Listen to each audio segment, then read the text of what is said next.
Salut, astăzi să vă arăt un tutorial despre cum să luați Retrica Full Pro APK. Eu l-am fișiere și o să vi-l dau linkul.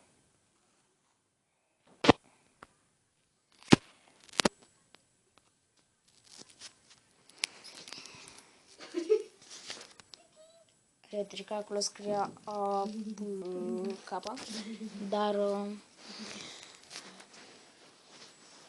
era și, nu vă speriați că vă dau linkul de pe Zipișer.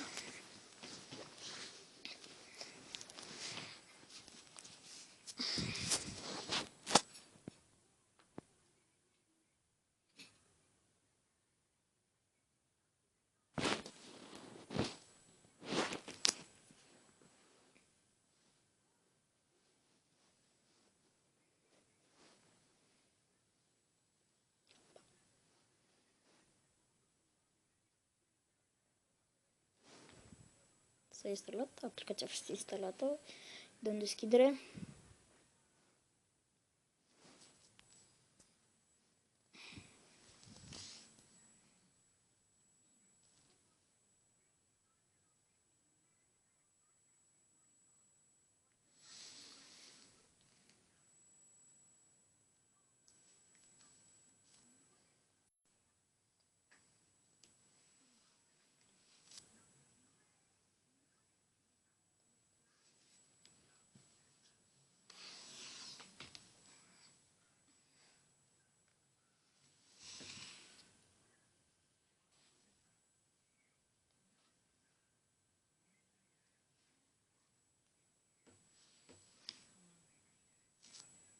Superb, îi dăm.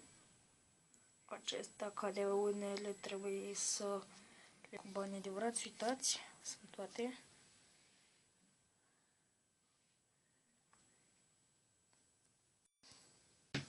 Așa, dacă v-a plăcut, dați like, subscribe, share pe Facebook. Atât a fost pentru azi.